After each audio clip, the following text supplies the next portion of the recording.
Madame, Monsieur, bonjour et merci de nous choisir pour ce nouveau forum.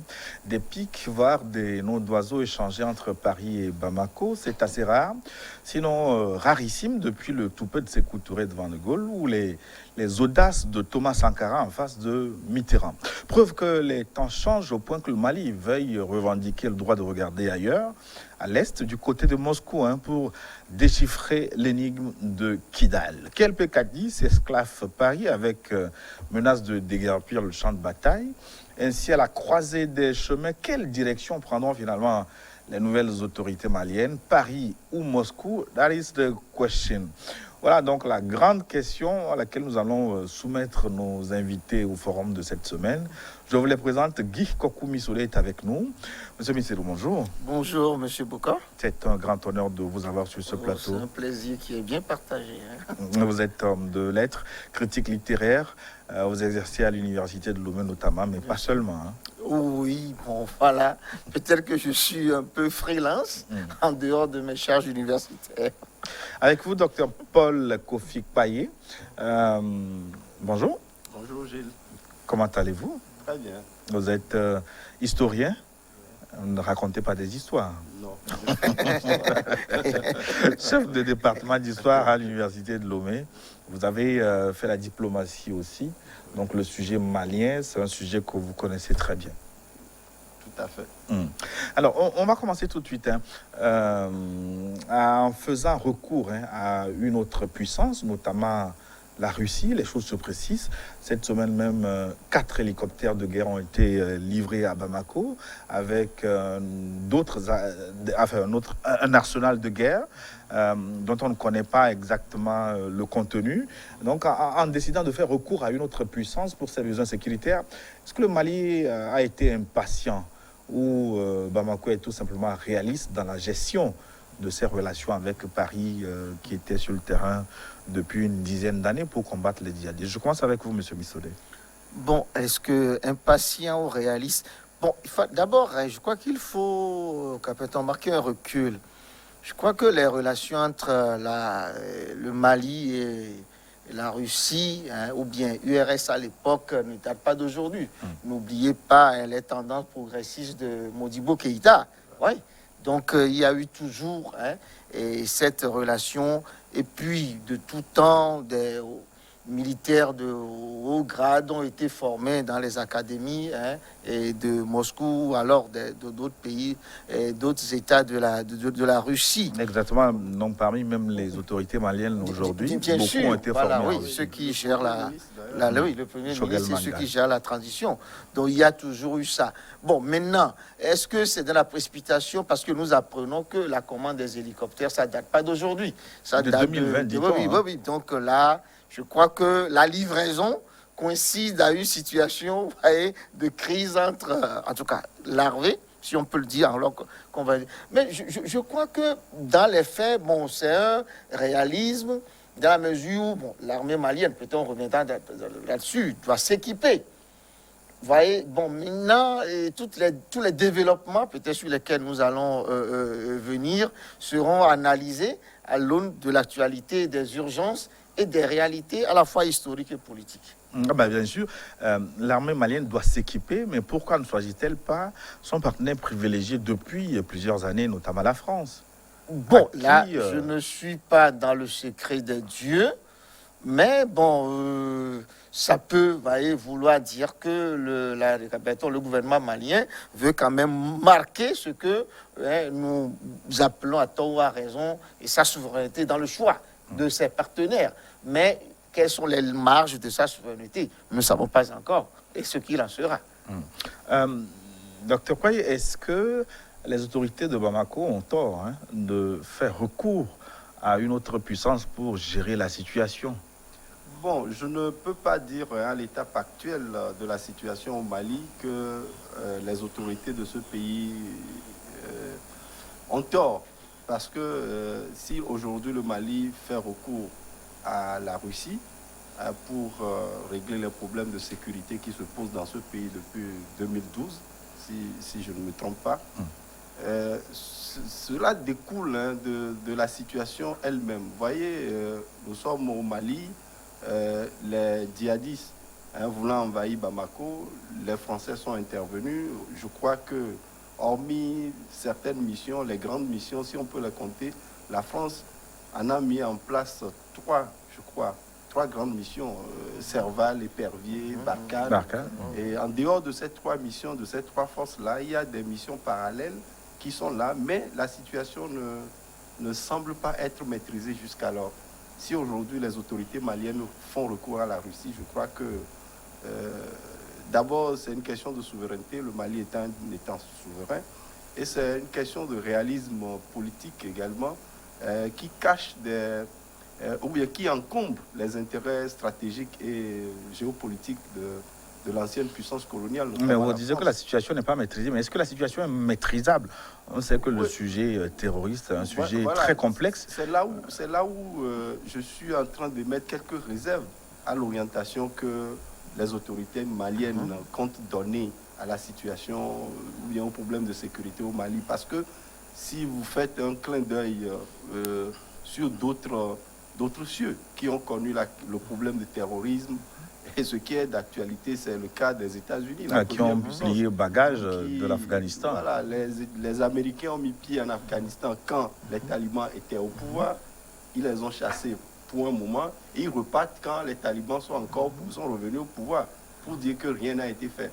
Vous voyez même les forces occidentales qui sont intervenues, que ce soit en Irak, en Syrie et autres, on n'a pas pu maîtriser le phénomène terroriste parce que c'est un phénomène avec et la guerre asymétrique et tout ce qui tourne autour. Je crois que c'est un serpent de mer, comme on le dit souvent. Maintenant, si nous revenons à la situation qui prévaut entre le Mali et son ancienne puissance coloniale, notamment la France, je crois qu'il y a parfois des non-dits dans les relations diplomatiques entre les États. Il l'a dit tout à l'heure, la commande de 4 hélicoptères, ce n'est pas comme du pain qu'on va acheter au bord de la route. C'est un contrat qu'on négocie pendant une longue durée. Si aujourd'hui cela coïncide avec le conflit diplomatique entre les deux, je crois que peut-être que l'achat de ces hélicoptères s'est accompagné de quelque chose. Parce que quand on me parle de Mali-Russie aujourd'hui pour la sécurité dans ce pays, on parle de la société Wagner. Officiellement, cette société n'est pas connue du Kremlin ou bien du pouvoir politique soviétique, russe, pardon. Mais je crois qu'il y a quelque chose qu'on ne nous dit pas. Peut-être que les Russes, en voulant... Dans le monde diplomatique, tout ne se dit pas. En voulant équiper l'armée malienne d'hélicoptères, beaucoup d'autres arsenaux de guerre, peut-être que cela doit s'accompagner de contrats. Des gens qui peuvent aller exécuter certaines missions. Et qu'est-ce qu'on va gagner autour de ces missions? Une certaine presse a annoncé dans la semaine qu'un recrutement a été ouvert. Dans une région. Pour pouvoir recruter. Voilà. Donc tout ceci ne peut pas contenter l'ancienne puissance coloniale. Vous savez que la France a un précaré en Afrique. Si une autre puissance vient essayer de régler des problèmes dans le précaré de l'autre, il va sans dire que la France doit adopter des attitudes que nous remarquons aujourd'hui. Mais des attitudes qu'on va analyser. Mais je voudrais qu'on tente de comprendre la situation, l'échec, le demi-échec, si on peut l'appeler ainsi, des forces étrangères au Mali. Est-ce que l'alignement de la situation est imputable à ces forces?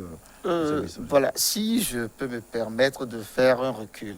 Voyez, j'ai l'impression que nous avons tendance à analyser un aspect du problème qui est l'aspect militaire et sécuritaire, qui est l'aspect immédiat. Alors que le problème malien, ce n'est pas d'ailleurs un problème exclusivement malien. Je dis que c'est un problème qui est lié à tous les États post-coloniaux. Parce que le problème djihadiste, c'est vrai, aujourd'hui, ça a pris de l'ampleur. Mais quelles sont ses origines? Parce que je crois qu'on cherche plutôt des origines militaires, alors que c'est des problèmes qui ont des causes historiques, des causes sociologiques, des causes géopolitiques. N'oublions pas que ça repose aujourd'hui la problématique de la cohabitation État-nation en Afrique. Oui, quel était l'État malien? Quelle était la nation malienne? Parce que n'oublions pas que nos États aujourd'hui qui coïncident, que nous essayons de coïncider avec les nations, sont des États hérités de la pré-colonie et plutôt de la colonie. Ça veut dire qu'au lendemain des indépendances, où on avait justement voulu coïncider les États et les nations, il fallait construire la nation. Et nous nous sommes rendus compte qu'à un moment donné, mais les États étaient absents sur le territoire géographique. C'est l'une des raisons pour lesquelles l'avancée des djihadistes a été vraiment foudroyante. Ouais. Puisqu'il y a des parties, des espaces du Mali où l'État n'existait pas. Voilà, c'est là le problème. Et puis, comme je le disais, vous devez comprendre que si je peux vous schématiser, vous verrez que la superposition culturelle en Afrique occidentale est parallèle à la côte. Mais vous verrez que nos États sont orthogonaux à la côte.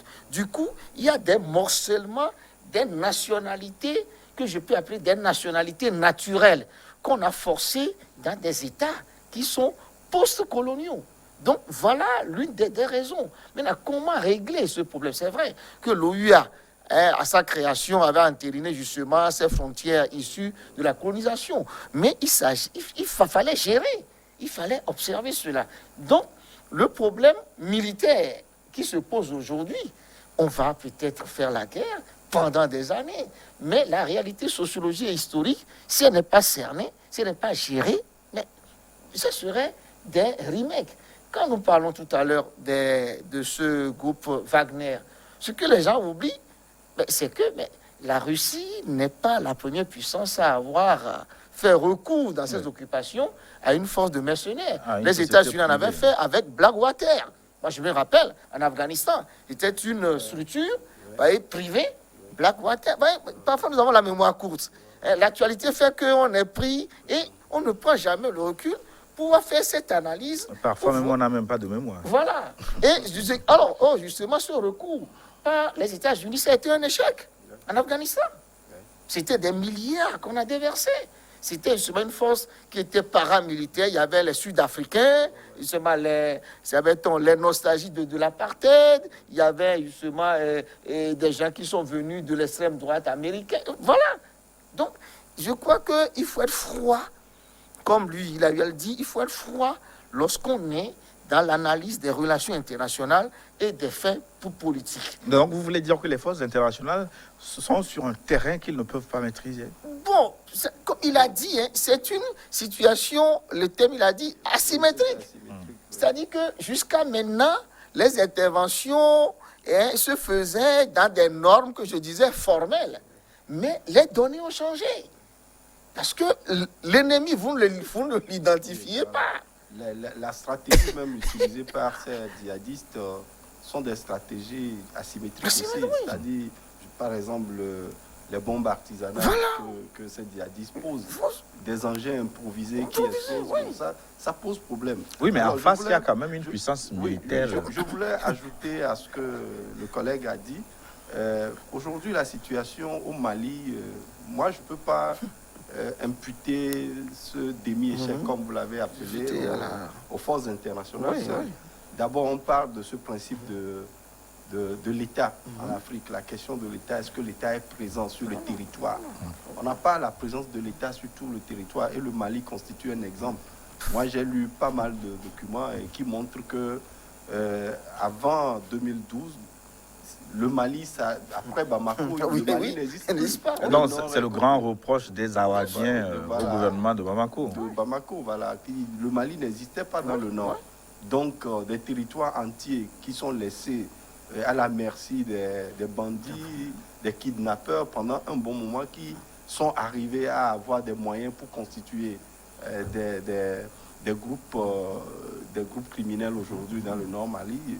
Voilà, ajouter à cette absence de l'État sur le territoire, la question des armées africaines et l'armée malienne. Écoutez, si vous le fouillez dans les documents, c'est l'une des armées les plus faibles en Afrique avant le déclenchement de cette crise. Donc, ou même certains de vos collègues journalistes m'ont écrit que c'est au Mali qu'on avait plus d'officiers que d'hommes de rang. Pas en termes numériques, mais en termes statistiques. Tout le monde était pratiquement officier. Donc, ça, sans oublier la corruption. Voilà, oui, bien sûr. Vous savez, avant la question du djihadisme au Mali, le président ATT, en son temps, avait dû conclure des accords avec les anciens djihadistes, les anciens terroristes algériens qui s'étaient réfugiés dans le nord du Mali, qu'ils considéraient comme leur base arrière. Et ces mêmes djihadistes ont conclu des accords avec les autorités d'Alger pour être tranquilles là-bas. Je ne vous gêne pas, vous ne venez pas me gêner, vous êtes tranquille. Et même, j'ai lu aujourd'hui un document de l'IFRI qui fait état de ce que les officiels maliens même allaient saboter même les plans d'attaque de l'armée malienne sur le nord du Mali. Donc tout ceci fait qu'aujourd'hui, même l'intervention des forces internationales fait que le Mali se trouve dans une situation difficile à maîtriser. La zone des 4 frontières, les frontières qui sont poreuses, les djihadistes, quand on les cherche ici, ils se retrouvent facilement de l'autre côté de la frontière et ils reviennent. Tout ça là, c'est vrai que nous avons des armées étrangères qui sont là. Gilles, je ne suis pas militaire, mais quand je lis un peu, comme j'ai un peu travaillé sur les conflits également, une chose est d'avoir de gros moyens matériels, une autre chose est de maîtriser le terrain. Comme les militaires même le disent, c'est le terrain qui commande l'action. Vous pouvez beau avoir des chars, des armes vraiment sophistiquées, mais des engins improvisés peuvent vous balancer. Et donc, surtout, le terrain malien, le Sahel, est un terrain compliqué. Ces forces internationales effectuent des missions juteuses. Et vous allez voir que militaire, même lorsque la situation au Mali avait été quelque peu maîtrisée, c'était grâce aux forces tchadiennes. Oui, qui connaissent justement le terrain. Qui connaissent le terrain, mais qui mouillent le maillot. Parce que le problème des forces internationales aussi, c'est qu'ils sont grassement payés. Est-ce qu'un militaire grassement payé peut risquer sa vie? Voilà, il y a également quelque chose. Il y a les forces de l'ONU et les forces Barkhane. Ce n'est pas la même chose. Les forces, les mandats sont les mêmes, la formation n'est pas la même. Vous verrez que les forces d'élite, c'est les forces Barkhane, et c'est les forces, vous verrez que c'est souvent, ce sont eux qui interviennent lorsque les forces des Nations Unies sont engluées. C'est ça le propos. Et ça rejoint justement, n'oubliez pas que la plupart des forces de l'ONU, c'est constitué justement de nos armées africaines. Et comme il a dit, c'est une question de formation. N'oubliez pas, pour la petite histoire, je me rappelle, dans les années 80, lors de cette guerre de la bande de Gacher entre le Mali et le Burkina Faso, il y a eu un humoriste français qui l'a dit, c'est la plus courte des guerres, c'est la guerre des pauvres, parce que la guerre était terminée parce qu'il n'y avait pas de cartouches. Donc ça vous donne une idée sur cette armée, oui. Je me rappelle, c'était un humoriste français qui avait mis sa sketch sur TF1 à l'époque. Donc, vous voyez, ça, comme dit, la réalité est là. Donc, nous devons justement en tenir compte. Et comme il a dit, mais il peut y avoir peut-être même des armées suréquipées. N'oubliez pas, faisons la comparaison. Quelle a été l'une des raisons de l'échec des débandades des États-Unis ou de la France au Vietnam et autres? C'était ça. Ces paysans qui étaient justement des soldats la nuit, mais ils étaient des paysans le jour. Vous les voyez, vous les côtoyez. Et puis, comme il a dit, dans une guerre, il y a tout le côté culturel et sociologique. Les non-dits, les relations que j'ai avec lui. Mais vous, l'étranger, vous ne le maîtrisez pas. Donc, voyez, il y a, par exemple, c'est comme chez nous, quand on parle de la notion de Djunku, peut-être que ce n'est pas le chef qui est l'autorité, c'est le meunier, c'est la vendeuse de pain. Donc, on est venu là avec des lunettes théorico-scientifiques qui sont conçues pour d'autres réalités culturelles. Donc là, et jusqu'à maintenant... Ça veut dire que le président français, Emmanuel Macron, il a raison quand il pointait du doigt la faiblesse de l'État malien qui est incapable, selon lui, d'occuper les zones libérées par les forces internationales. Oui, il ne devait pas être étonné de le dire. Il ne devait pas être étonné. S'il avait réellement les données du terrain, il a tous les rapports qui lui sont remontés, parce qu'il est le chef suprême des armées. Il sait que l'armée malienne est une armée qui ne peut pas contrôler le territoire. Donc aujourd'hui, la France aussi est incapable, ou bien les forces internationales sont incapables d'être déployés en grand nombre pour occuper tout le territoire. Donc, il appartient aux forces maliennes, lorsqu'une partie du territoire est libérée, de pouvoir quand même contenir, hein, de s'installer durablement dans cette zone. Mais il se fait que le Mali n'a pas les moyens, n'a pas les capacités. L'armée malienne n'a pas les capacités de le faire. Oui, mais est-ce que c'est la seule explication? Parce qu'il se dit aussi que l'absence des militaires maliens dans le nord du pays, à Kidal notamment, est due au fait que les Français sont en intelligence, en connivence avec des groupes djihadistes. Oui, et donc, ils ont interdit.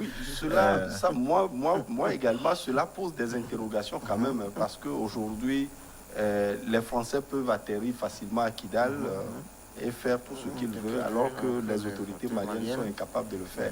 Incapables, non, mais peut-être interdites. Bon, non, moi j'emploie incapable, parce que même si je suis sur mon territoire et qu'on m'interdit des zones d'accès sur mon propre territoire, donc c'est une forme d'incapacité. Il m'appartient de prendre mes responsabilités.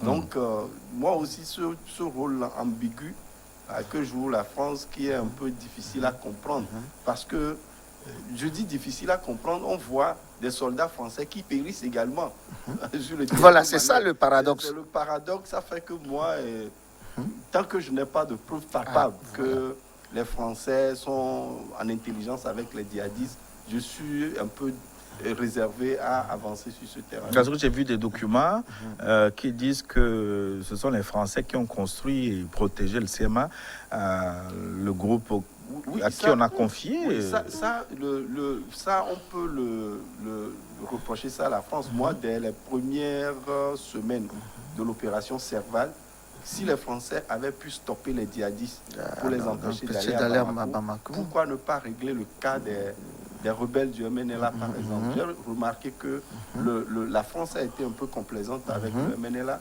Et pas complaisante, peut-être ils ont négocié une forme, comment on va dire ça, d'entente pour ne pas s'attaquer mutuellement. Oui, mais en acceptant qu'un groupe irrégulier s'installe dans un territoire dans un territoire d'un État souverain, je crois que ça pose problème également.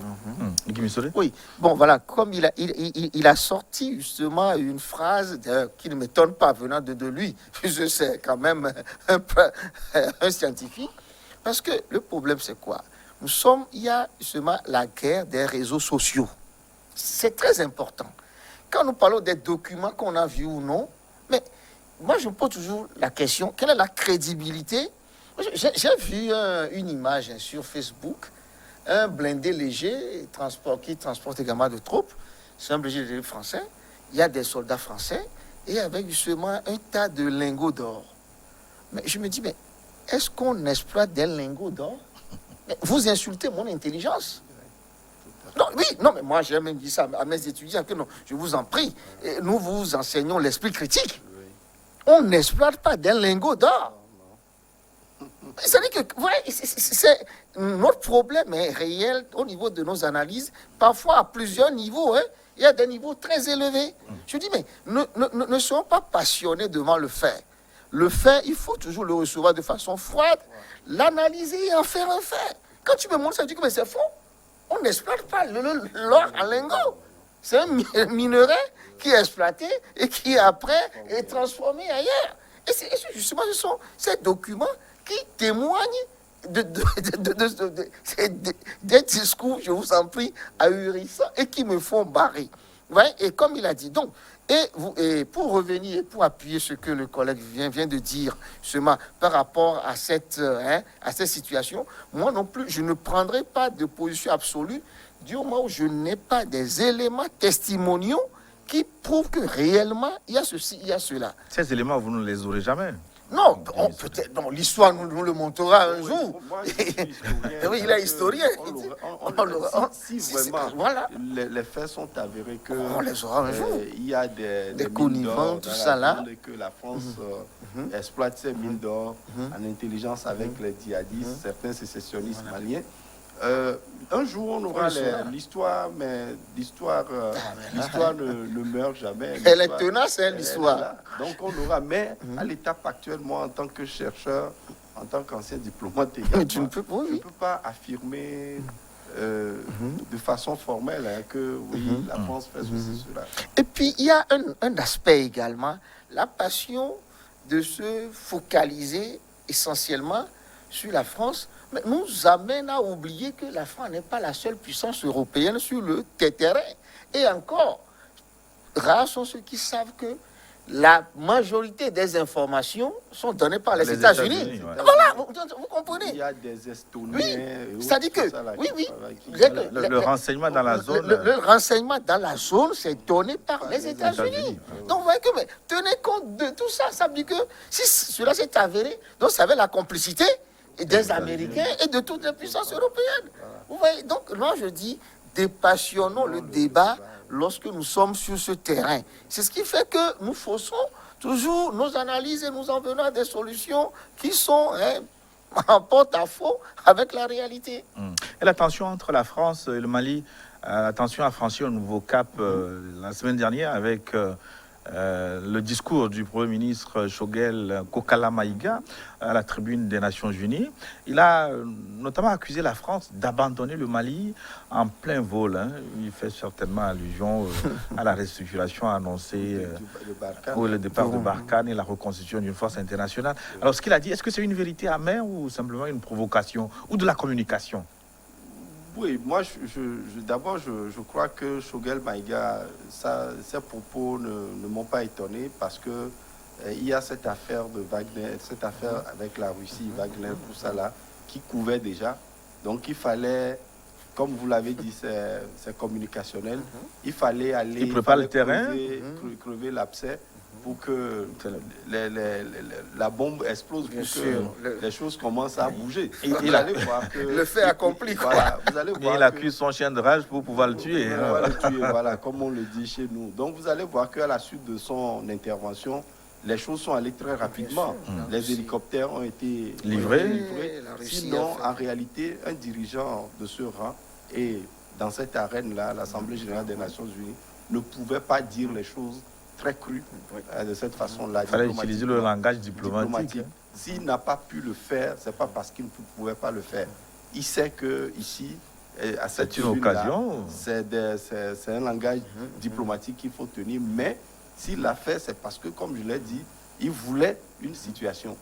Il voulait crever l'abcès, comme on le dit. Tout est calculé. Tout est calculé pour que les choses commencent à bouger, comme on dit. Et effectivement, vous allez voir, après sa déclaration, les choses ont commencé à bouger. Donc moi, je trouve que c'est purement communicationnel pour pouvoir aller de l'avant. Est-ce que l'attitude de la France n'a pas été hasardeuse aussi depuis un moment? Je m'en vais, je reviens, je quitte, je reste. Oui, c'est ça aussi qui nous plonge dans une incertitude de la présence même de la France dans cette région. Je vais partir, mais je maintiens mes missions conjointes.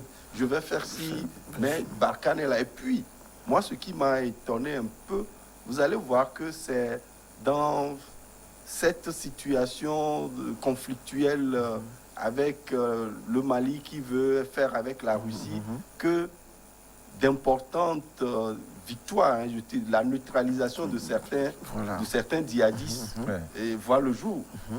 Pourquoi cette coïncidence? Pourquoi c'est quand on a annoncé qu'on va partir, quand les autres veulent se tourner vers d'autres puissances, qu'on commence à neutraliser réellement certains djihadistes? Ça aussi, ça pose plusieurs interrogations. Et il faut quand même ajouter que quand j'analysais justement les interventions des uns et des autres, je me dis, mais par-delà, il y a d'un côté les escalades diplomatiques au niveau verbal, mais sur le terrain, comme on l'a dit hier, toutes les forces, et maliennes et européennes et de l'ONU, continuent à avancer ensemble. Hier, il y a même eu l'intervention d'un officier malien, et ils disent que mais ça ne les empêche pas, eux, dans leur mission quotidienne, de conquérir des espaces ou, comme on l'a dit, de remporter certaines victoires. Est-ce que c'est une façon de faire le gros bras pour dire que nous voulons partir, mais si nous partions, voyons justement les conséquences qui pouvaient aller. Ça veut dire que nous sommes toujours utiles, nous sommes efficaces. Sans nous, vous ne pouvez rien faire. Mais pourquoi la France souffle à la fois le chaud et le froid? On va partir, on ne va plus patrouiller avec l'armée malienne. quelques semaines après, on revient sur sa décision. Est-ce que cette Oui. tergiversation... Ça, est-ce que ça relève de surenchère? Peut-être aussi que la France ne maîtrise pas encore les nouvelles autorités du Mali. Il y a Ça également aussi, ça. faut pas l'oublier, hein, parce que ceux qui sont arrivés au pouvoir avec les deux coups d'État, le double coup d'État, quelles sont leurs intentions réelles, surtout que ces autorités veulent appliquer coûte que coûte les résolutions issues du dialogue de 2017. Et surtout, l'une des décisions de ces résolutions-là, c'est de négocier avec les djihadistes. La France ne ne veut pas entendre parler. Donc, tout ceci aussi fait que moi, je me dis que la France souffle le chaud, le froid. Le temps de pouvoir voir avec les nouvelles autorités quelles relations on doit avoir, etc. Il y a ce côté-là qu'il faut aussi inclure dans le débat. Et puis, il faut voir que entre la France et le Mali, c'est gagnant-gagnant. Parce que la France n'est pas au Mali nécessairement pour les beaux yeux de la France, c'est pour maîtriser seulement l'avancée des djihadistes, justement, qui peuvent avoir des répercussions au niveau de la politique intérieure française, avec le problème soit des réfugiés, ou avec le problème des infiltrations qui peuvent conduire à des attentats en France. Donc, vous voyez que ce n'est pas seulement dans l'intérêt du Mali, mais il s'agit également d'un enjeu qui est lié à la sécurité de la France. Vous voyez et de toute l'Europe. Ce n'est pas pour rien que, comme on a dit, des pays comme l'Estonie, qui est presque absente sur la scène internationale et qui se retrouve là-bas. Il y a même les Scandinaves qui se retrouvent là-bas. Vous voyez que c'est aujourd'hui, dans cette mouvement de la mondialisation, c'est comme justement, c'est comme les mouvements sinusoïdaux. Parce que si tu touches ici, ça a des replis et ça va jusqu'à la berge. Mais le président Macron a qualifié les propos du Premier ministre malien Choguel Kokala Maïga de honteux. Il a employé des termes très sévères. Non diplomatiques. Il a même dit que le Mali, ce gouvernement, c'est un gouvernement... qui ne représente rien. Qui n'existe pas, issu de 2 coups d'État. Il a été très dur. Est-il allé trop loin? Dans quelles circonstances le président, en tant qu'ancien diplomate, dans quelles circonstances le président est-il obligé de ne pas prendre des gants pour pouvoir s'exprimer? Moi, personnellement, je crois que toute la chaîne de l'autorité publique française est allée un peu trop loin dans leurs propos. Même les propos des ministres de la Défense et des Affaires étrangères aussi ont été un peu trop durs. Et vraiment, le président Emmanuel Macron, les propos qu'il a tenus, moi je crois que c'est quand même un peu diplomatique, mais ça ne m'étonne pas une fois encore, parce que voyez comment le président Macron a invité les dirigeants du Sahel au sommet de Pau. Et vous avez vu comment il a posé le problème. Parce qu'à l'époque, il y avait une vague de protestation de la présence française dans le Sahel. Vous avez vu comment il a posé le problème. Bon, vous ne voulez plus de nous, dites oui ou non. Non, et nous partons. C'est quand même un peu... C'est un peu diplomatique. En diplomatie, il y a une façon, il y a plusieurs façons de dire non à quelqu'un sans pour autant utiliser des mots qui sont un peu durs. Donc, le président français allait un peu trop loin. Bon, le président de la République française, habituellement, que nous connaissons à travers ses prédécesseurs qui, quand ils prennent la parole, quand ils parlent, vous sentez qu'il y a la hauteur. Il y a la hauteur. Mais beaucoup ont été surpris quand même de voir la France donner des leçons dans le cadre de coups d'État, parce qu'on sait que les coups d'État en Afrique, la France, historiquement, n'a jamais été loin. Bon, qu'est-ce qu'on sait? Bon, moi je dis... On sait beaucoup de choses. Voilà, bon. Mais maintenant, Silvano Solipio en 63, qu'est-ce qui nous dit que justement la France ne soit pas derrière justement le coup d'État en Guinée ou non? Vous savez, c'est vous dire, mais qu'est-ce qu'on sait? Qu'est-ce qu'on ne sait pas? Ouais, bon, lui, il est diplomate, il sait de quoi je parle. Mais depuis Foucault, depuis Bob Denard, on sait. Bon, oui, mais vous savez, comme il a dit, il y a deux choses. Au moins, certains coups d'État sont documentés. Barracuda, en Centrafrique, par exemple, on sait que c'est la France. Oui, mais non, moi je dis, il y a deux aspects des choses. C'est vrai, le ton adopté par, moi je dis, il aurait dû, comme ils ont l'habitude de faire, laisser peut-être son premier ministre réagir ou bien un autre ministre et prouver, puis peut-être lui, il va intervenir un peu pour calmer. Bon, ça souvent, c'est ce que nous apprenons de la politique française. Moi, je crois qu'il est tombé même dans le pied des journalistes, puisque on nous a analysé son état d'âme. Au début, il était justement très gai dans ce forum, et c'est quand on lui a posé la question que le ton est monté. Vous voyez, bon, peut-être qu'il a été piégé, je ne pense pas. Mais maintenant, de l'autre côté, qu'on le veuille ou non, justement, mais il a le droit de se battre pour ses intérêts. Quand c'est son coup d'État, naturellement, il est d'accord. Mais quand ce n'est pas son coup d'État, il n'est pas d'accord. Nous sommes dans les relations internationales. Il faut dire aussi que le contexte a changé depuis les années 90. Oui, avec l'avènement de la démocratie. Les coups d'État sont proscrits. Donc aujourd'hui. Oui, mais on a vu le président français aller installer un putschiste au Tchad. Non, est-ce que. Non, moi. Ça, c'est des données stratégico-diplomatiques. Oui. Et puis, vous avez dit que les choses vont changer. Même si c'est maladroitement habillé, qu'on le veuille ou non, au niveau du Tchad, il y a un habillage constitutionnel. Oui, c'est-à-dire que c'est même maladroit. Beaucoup n'ont pas vu. Je sais, on a dit que bon, le président de l'Assemblée, qui devait être président, qui est bon, il dit que non. Il fallait le constater. Qui a constaté cette démission? Mais, et puis, n'oubliez pas que, bon, ils ont trouvé tellement de raisons au niveau, justement, de la sécurité. Et il y a, justement, les rebelles qui étaient, aux portes de N'Djamena. Il fallait réagir. Bon, ça, évidemment, chacun trouve les arguments qu'il faut lorsque ce sont ses intérêts et qui sont en jeu. Voyez? Et c'est là où peut-être qu'on parlera de 2 poids, 2 mesures. Voyez? Mais il faut quand même revenir à cette réalité pour le fait que l'intérêt de la France est tellement est lié à cette région. Peut-être qu'on en verra là-dessus. Parce que j'ai l'habitude que... J'ai l'impression que on pêche un peu par excès en comparant le problème malien au problème centrafricain. Oui, parce que c'est 2 réalités différentes, même sur le terrain. Oui, ça, c'est des groupes d'abord politiques, c'est vrai, qui se sont armés et qui se sont habillés des idéologies religieuses.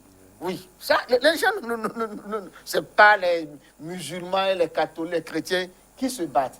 Et puis, vous voyez également la notion, la position de Centrafrique par rapport à la position du Mali, stratégiquement, les pays frontaliers d'un côté et les pays frontaliers de l'autre. Au niveau de géostratégique, les données ne sont pas les mêmes. Et nous savons, tous ces leaders politiques de Centrafrique qui sont derrière ces groupes armés, bon, on sait le jeu qui se joue. Alors que le Mali, c'est un problème vraiment délicat qui concerne vraiment toute la région. Oui, c'est complexe. Ça concerne toute la région. Ça va même jusqu'au niveau du Maghreb, parce que nous avons le sud de l'Algérie qui est impliqué là-bas. Et c'est de vastes territoires qui, justement, parce que, et puis il faut voir également les antécédents. L'Al-Qaïda était passé par là, c'est que l'AQMI était passé par là, et tous les djihadistes, justement, du fils sont passés par là. Donc, ce sont justement les résidus de tous ces mouvements. Même les revenants d'Afghanistan. Oui, d'Afghanistan sont passés par là. Ce que nous ne trouvons pas, justement, en Centrafrique. Pourquoi je dis que mes comparaisons n'est pas toujours raison en politique? Parce qu'on a vite fait de dire que, bon, les Black Party et les Wagner ont réussi en Centrafrique. Et qui vont, je dis non, ce n'est pas les mêmes intermédiaires, ce n'est pas les mêmes adversaires. Ouais. Moi, j'ai lu quelques propos non authentifiés, en tout cas, des autorités maliennes qui disent que la Russie a fait une offre. Et après avoir étudié le terrain, estime qu'en, il me semble, 24 semaines, ils arriveraient à bout. Est-ce que c'est pas naïf, là? Est-ce que c'est pas... Vous savez, quand il y a un malade qu'on doit soigner... Il y a que le côté psychologique. Il y a que le côté psychologique. Voilà, chaque médecin ou bien chaque thérapeute vante ses produits. Mais bon, est-ce que nous ne sommes pas d'accord que aucune armée ne peut dire que en tel jour, non, quand même, nous sommes dans un domaine délicat. Mais les Russes, ce qu'on sait des Russes, c'est que quand ils disent, ils font des déclarations, généralement, c'est qu'ils ont la solution.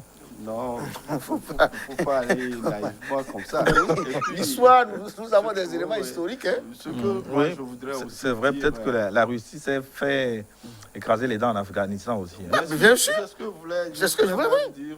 Si vous pensez que les Russes vont trouver la solution, en tout cas, l'histoire nous a enseigné que les Russes ont fui en Afghanistan. Oui, non, mais c'est vrai, c'était de la débandade. Donc, gardons-nous de tout triomphalisme, parce que le terrain malien, le grand frère l'a dit, le terrain malien est très compliqué. C'est une situation complexe que moi je trouve qu'on peut régler sans ces conflits, d'intérêts, je ne sais pas, hein, entre le Mali et ses anciennes puissances. En tout cas, pour le moment, les mises en garde. Ce que je dois dire, c'est que aucun sauveur entre griffes n'est bon pour les pays africains. Oui, ça c'est sûr. Il faut que les Africains comptent sur eux-mêmes. Parce que si une autre puissance va supplanter une autre pour nous régler les problèmes sécuritaires, je crois qu'il y a beaucoup de réflexions à faire. En tout cas, les mises en garde ou les menaces de la France ne font ni chaud ni froid aux nouvelles autorités maliennes, qui répondent même du tic au tac souvent aux Français. Alors, d'où vient ce toupet, Guémy Solé? Oui, bon, vous savez, bon, et puis, bon, voilà, certains pensent que c'est aujourd'hui que un chef d'État a une réaction. Je dis non. Mais depuis la période des indépendances, on a assisté. Non. Après la période des indépendances, je suis désolé. Le président Gnassingbé Eyadema avait une posture nationaliste vis-à-vis de la France. Je me rappelle encore son discours lors de la visite officielle de Pompidou ici. Ah oui, et Pompidou était obligé, désemparé, de lui répondre de façon maladroite quand on parlait du franc CFA. Il a eu à le dire. Et puis, nous savons également la posture du Togo après l'accident de Sarakawa. Donc, ce n'est pas nouveau. Et encore, je me rappelle, c'était sous Chirac, lorsque Chirac avait convoqué presque tous les chefs d'État de l'Afrique occidentale à Abidjan. Il y avait Alpha Omar Konaré qui avait refusé. Je me rappelle. Il y a des phénomènes, il y a des faits historiques. Il faut questionner l'histoire. Et puis, il faut pas oublier ce constat. Il y a une transformation générationnelle en Afrique, que ce soit au niveau des dirigeants, au niveau des intellectuels, au niveau de la population. Vous allez voir que moi, je n'appelle pas ça un sentiment anti-français, mais j'appelle cela un réveil du nationalisme. Parce que les toutes premières générations qui ont goûté à l'indépendance ont été un peu molles envers la France. Mais au fil du temps, et avec les générations qui se renouvellent, aujourd'hui, on a une génération d'Africains qui entend désormais prendre sa destinée. Son destin. Donc, que Choguel Maïga, que les autorités maliennes, et même l'actualité aujourd'hui avec l'Algérie, ce qui se passe entre la France et l'Algérie. L'Algérie a été toujours rebelle. Oui, je le sais, mais à un moment donné, ça s'est calmé. Mais depuis quelque temps, ça revient. Ils ont appelé leur ambassadeur hier. Donc, pour dire que nous sommes en train de suivre une transformation générale, une métamorphose. Une métamorphose qui est peut-être noyée par les postures géniflactionnelles de certains présidents. Non, ça ne sera pas noyé. Oui, mais tout changement, toute évolution a toujours des établissements, des hauts, des bas. Ce n'est jamais équilibré. En général, va tout droit au but. Donc, pour dire que d'ailleurs, je crois que nous allons l'évoquer avec le prochain sommet France-Afrique de Montpellier. La France est consciente aujourd'hui qu'il faut redéfinir les bases de sa relation avec l'Afrique. Cette base a été redéfinie plusieurs fois, mais jamais suivi d'effet. Oui, cela veut dire que les décisions ou bien les positions qui ont été arrêtées ne sont pas les vraies positions. Si on arrête vraiment, si la France s'installe dans une relation où il faut pas permettre aux Africains de jouir pleinement de leur souveraineté, ça ne peut plus marcher. Parce qu'aujourd'hui, avec les réseaux sociaux, avec le niveau de culture, nous avons aujourd'hui des intellectuels en Afrique. Je ne dis pas des diplômés, nous avons des intellectuels qui comprennent mieux les choses, qui ont des idées pour faire avancer leur pays. Et si les anciennes puissances veulent toujours faire reculer ces velléités de développement. Je crois que cette génération d'Africains ne va pas céder. Et justement, pour confirmer ce qu'il a dit, et n'oubliez pas que l'élite émergente, ou alors qui s'installe aujourd'hui, n'est pas exclusivement de la culture francophone. Elle est également de la culture anglo-saxonne. Donc voilà, déjà les vues ne sont plus les mêmes. Et d'ailleurs, moi j'avais pensé que normalement ça devait aller de soi lorsque Macron même s'était présenté comme quelqu'un qui n'est pas héritier de la colonisation. Donc qu'on devait s'inscrire dans une nouvelle relation normale, il ne devait pas justement avoir de ces frictions. On va reprendre les discussions sur ce sentiment anti-français qui se développe de plus en plus en Afrique et voir à la lumière de son succès relatif en Centrafrique si la Russie peut obtenir des résultats au Mali. On va reparler de tout ça dans la seconde partie et vous aurez la possibilité d'ailleurs de participer au débat en direct en nous posant des questions sur ce plateau. Mais là, nous marquerons une pause pour une nouvelle édition du journal. Là tout de suite pour la seconde partie de l'Hollywood Forum.